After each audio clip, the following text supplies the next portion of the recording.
देखिए, दुख और तकलीफ से कभी घबराना नहीं चाहिए, क्योंकि दुख और तकलीफ भगवान की बनाई हुई वो प्रयोगशाला यानी कि लेबोरेटरी होती है, जहां आपकी काबिलियत और आपके आत्मविश्वास को परखा जाता है कि आप कितने काबिल हैं और आपका जो आत्मविश्वास है ये दुख की घड़ी में कितना बना रह सकता है।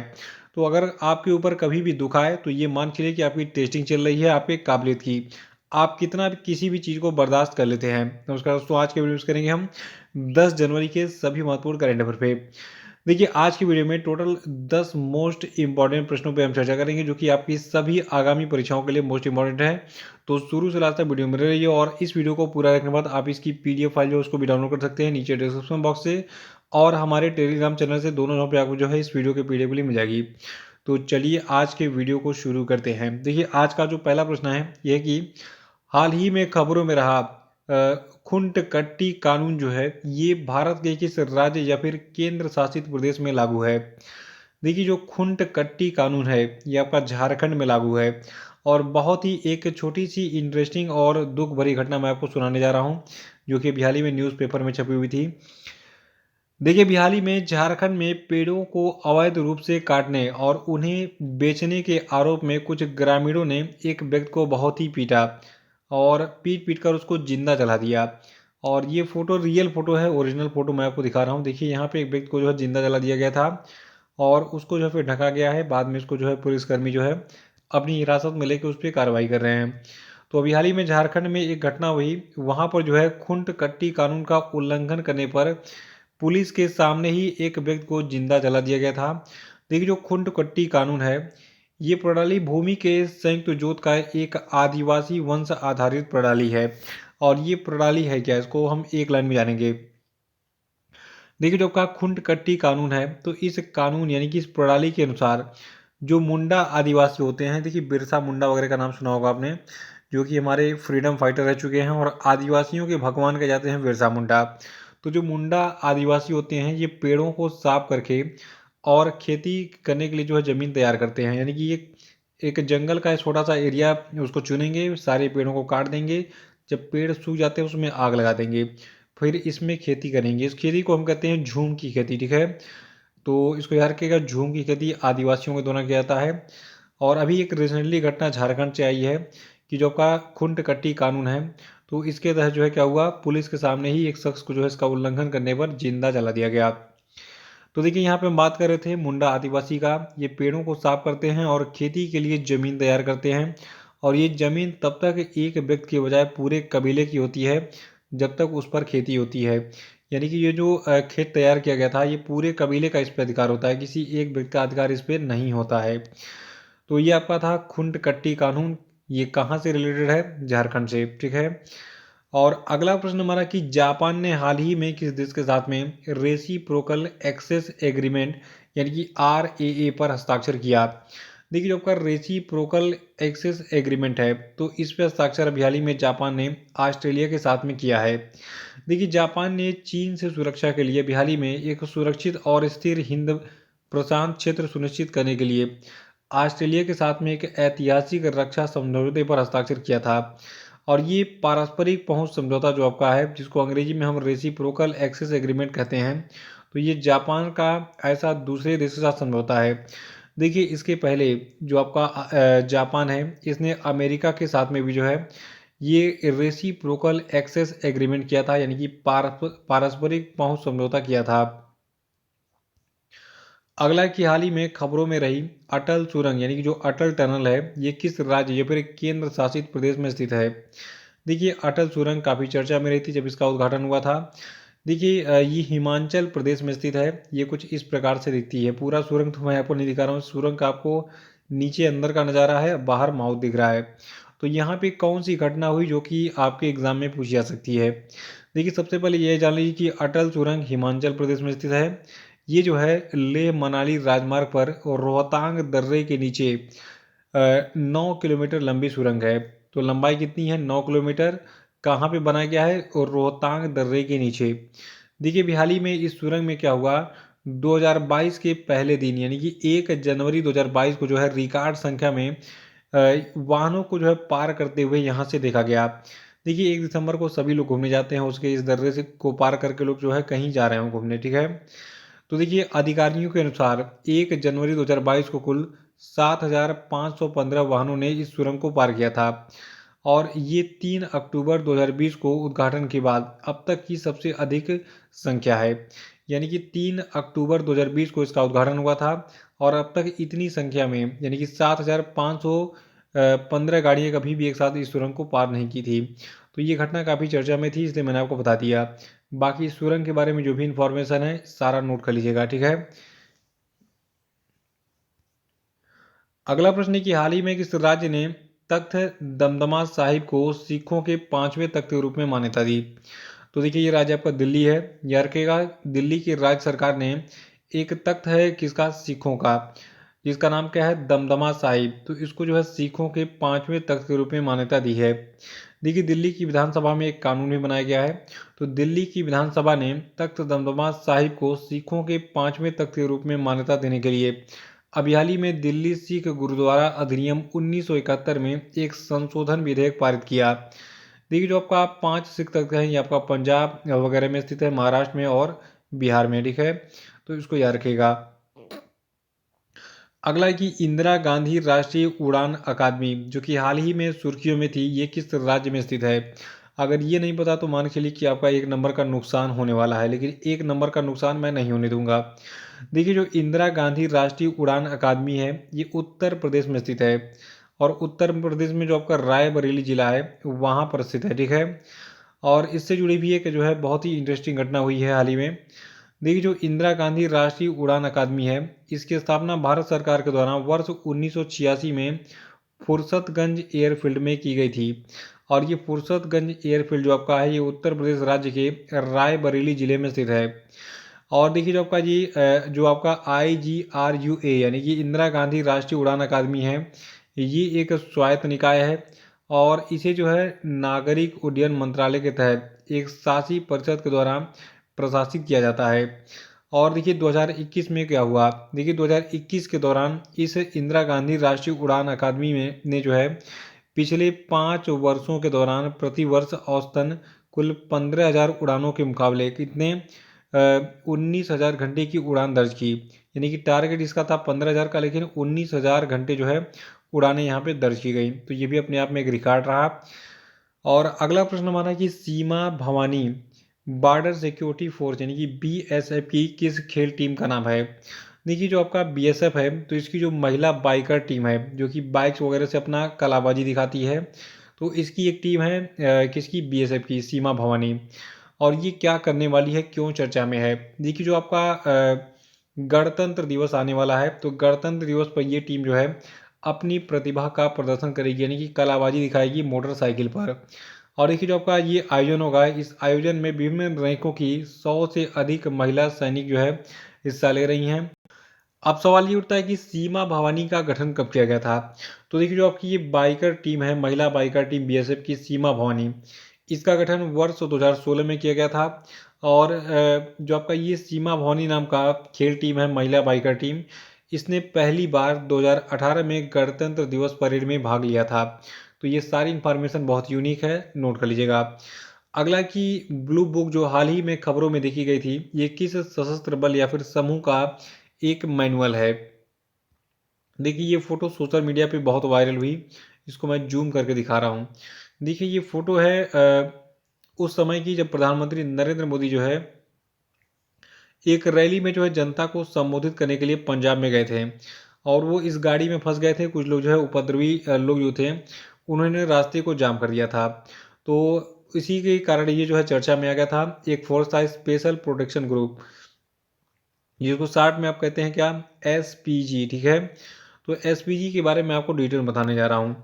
देखिए ब्लू बुक जो है हाल ही में खबरों में थी, ये जो है जो आपका स्पेशल प्रोटेक्शन ग्रुप है यानी कि जो आपका SPG ग्रुप है इसका एक मैनुअल है। और इस मैनुअल में क्या क्या बातें कही गई हैं, SPG कब बना था ये भी जान लीजिए। देखिए 1984 का जो सिख दंगा था ये आपने खबरों में सुना होगा या फिर जाना होगा किसी के मुंह से, या फिर टीवी में डिबेट में देखा होगा 84 का सिख दंगा। तो ये 84 का जो सिख दंगा हुआ था, ठीक है, जिसमें इंदिरा गांधी ने गोलियां चलवा दी थी सिखों पर। तो उसी को लेकर एक टिप्पणी हुई कि मोदी है तो मुमकिन है पता नहीं क्या क्या, और 1984 का वो इंदिरा गांधी मत समझना, मोदी है तो वो ये कर देगा, वो कर देगा। तो ऐसी खबरें आपने देखी होंगी। देखिए, मैं किसी का अपमान नहीं कर रहा हूँ, मैं सबको सम्मान देता हूँ, मोदी जी हों या फिर इंदिरा गांधी हो। मेरे लिए दोनों महान है, क्योंकि दोनों हमारे देश के प्रधानमंत्री हैं, ठीक है। तो हमारे लिए सारे हमारे प्रधानमंत्री हमारे आदर्श हैं। जो भी प्रधानमंत्री रह चुके हैं, चाहे वो किसी भी पार्टी के हों, सबको हमें बराबर सम्मान देना चाहिए। देखिए, हम बात कर रहे हैं 1984 में, जब इंदिरा गांधी की हत्या हुई थी, उनके बॉडीगार्ड ने ही उनको गोली मार दिया था, ठीक है। तो इसके बाद इस मामले को लेकर खूब चर्चाएं हुई, बॉडीगार्ड वगैरह को जो है लेकर, कि अब किसको जो है मतलब किस पर विश्वास करें और किसको जो है प्रधानमंत्री की सुरक्षा के लिए जो है नियुक्त करें। तो उसके बाद फिर क्या हुआ, 1985 में, 84 में तो हत्या हुई इंदिरा गांधी जी की। 1985 में फिर जो है स्पेशल यानी कि जो आपका प्रोटेक्शन ग्रुप है, यानी कि विशेष सुरक्षा समूह है, एसपीजी का फिर गठन किया गया। देखिए, एसपीजी का सबसे अहम काम होता है प्रधानमंत्री और जितने भी पूर्व प्रधानमंत्री होते हैं और उनके परिवार के लोग होते हैं, उनके साथ ही उनके जो करीबी होते हैं, उन सभी को सुरक्षा देना। और देखिए, एसपीजी के पास कई तरह के अधिकार भी होते हैं, जिसका इस्तेमाल वो किसी भी स्थिति में कर सकते हैं।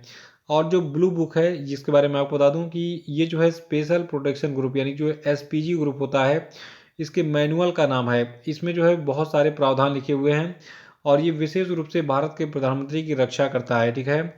उसमें बहुत सारे नियम कानून हैं कि किस कंडीशन में इनको क्या पावर्स मिली हुई हैं। लेकिन अभी देखिए, बहुत सारे नेताओं ने टिप्पणी कर दी कि यार ये एसपीजी ग्रुप को ख़त्म कर दो, ये नालायक लोग हैं, ये प्रधानमंत्री की रक्षा नहीं कर पाए, कोई और फोर्सेस बनाई जाए। तो अब देखते हैं क्या होता है। मतलब ये सारी चीज़ें जो मैं आपको बता रहा हूँ, ये सारी मीडिया की चीज़ें हैं, मेरा मतलब एक भी लाइन मेरा खुद के मन का नहीं है, ठीक है। तो जो भी चीज़ें मैंने न्यूज़ में पढ़ी, मैंने आपको बता दी। यहाँ पे खास क्या है, एस स्पेशल प्रोटेक्शन ग्रुप, यानी कि जो एसपीजी ग्रुप है, तो ये चर्चा में इसलिए आया क्योंकि ये प्रधानमंत्री की सुरक्षा नहीं कर पाया, ठीक है, इनको रैली स्थल तक नहीं पहुंचा पाया। दूसरा, कि 1984 में इंदिरा गांधी की हत्या हुई थी। तीसरा, यहाँ पे क्या निकल गया सामने, कि 1985 में इंदिरा गांधी जी की हत्या के बाद स्पेशल प्रोटेक्शन ग्रुप, यानी कि एसपीजी का गठन किया गया था। तो इन सभी पॉइंट्स को नोट कर लीजिएगा, एक एक पॉइंट कीमती है, ये आपकी तकदीर बदल सकता है एग्जाम में आपको जो है एक नंबर दिलाकर। अगला, कि हाल ही में किस मंत्रालय ने राष्ट्रीय हवाई खेल नीति, यानी कि नेशनल एयर स्पोर्ट्स पॉलिसी का मसौदा जारी किया। तो देखिए, जो राष्ट्रीय हवाई खेल नीति है, इसका मसौदा भी हाल ही में भारत के नागरिक उड्डयन मंत्रालय के द्वारा जारी किया गया था।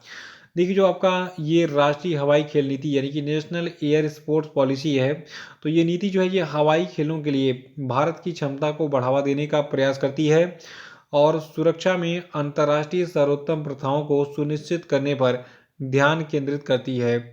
और इस नीति का जो विजन है, ये 2030 तक भारत को शीर्ष हवाई खेल राष्ट्रों में से एक बनाना है। याद रखिएगा, राष्ट्रीय हवाई खेल नीति का टारगेट क्या है, 2030 तक भारत को जो है शीर्ष हवाई खेल राष्ट्रों में से एक बनाना है। अगला प्रश्न है कि पीएम एक्सेलेंस अवार्ड जो है ये किस क्षेत्र में दिया जाता है। देखिए, बहुत सारे लोग यूपीएससी की तैयारी कर रहे हैं, पीसीएस की तैयारी कर रहे हैं। तो पीसीएस की तैयारी करेंगे, यूपीएससी की तैयारी करेंगे, तो आप क्या बनेंगे, कलेक्टर बनेंगे, डिप्टी कलेक्टर बनेंगे, यानी कि प्रशासनिक अधिकारी बनेंगे, ठीक है। तो लोक प्रशासन के क्षेत्र में पीएम एक्सेलेंस अवार्ड दिया जाता है। अब आइए थोड़ा सा हम इसको जानते हैं कि किस लिए इसको जो है मतलब इस अवार्ड को शुरू किया गया था। देखिए, प्रशासनिक सुधार और लोक शिकायत विभाग ने जो है 2006 से लोक प्रशासन में उत्कृष्टता के लिए प्रधानमंत्री पुरस्कार, यानी कि prime ministers award for excellence in public administration को शुरू किया था। देखिए, भारत के जो केंद्रीय मंत्री जितेंद्र सिंह हैं, इन्होंने हाल ही में इस पुरस्कार के लिए एक वेब पोर्टल लॉन्च किया। और इस पुरस्कार के बारे में एक और न्यूज है कि इस पुरस्कार का जो पुरस्कार राशि है, इसको 10 लाख रुपए से बढ़ाकर 20 लाख रुपए कर दिया गया है। और देखिए, जो जिले का जो आर्थिक विकास की दशा है, इसमें जिला कलेक्टर, यानी कि जो आपके डिस्ट्रिक्ट मजिस्ट्रेट होते हैं, जिसको आप डीएम कहते हैं, डीएम साहब, ठीक है। तो जो आपके डिस्ट्रिक्ट मजिस्ट्रेट होते हैं, इनके प्रदर्शन, इनकी यानी कि जो डीएम का परफॉर्मेंस होता है, इसको मान्यता देने के लिए इस योजना को 2020 में पुनर्गठित किया गया था। तो ये डिटेल्स था पीएम एक्सेलेंस अवार्ड के बारे में। इसके बारे में जो अपडेट थी मैंने बता दिया। इसकी पुरस्कार राशि को 10 लाख से बढ़ाकर 20 लाख कर दिया गया है हाल ही में। तो ये चीज़ आपको याद रखनी है।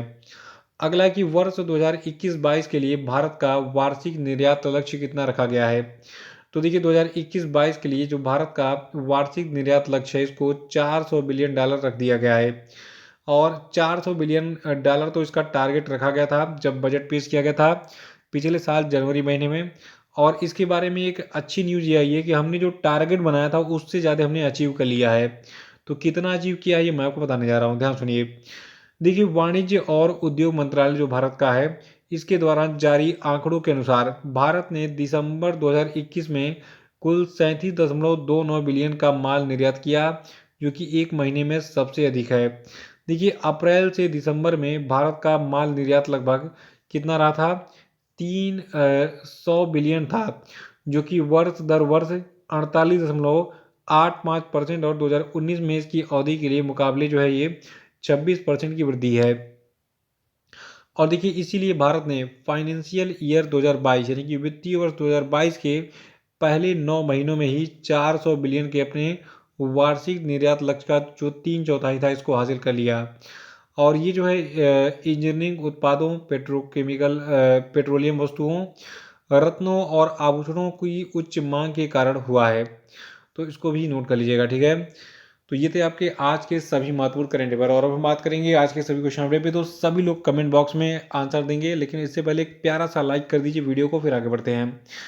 देखिए पहला प्रश्न आपके लिए कि राष्ट्रीय जल पुरस्कार 2020 में किस राज्य को जल संरक्षण प्रयासों में सर्वश्रेष्ठ राज्य का पुरस्कार मिला?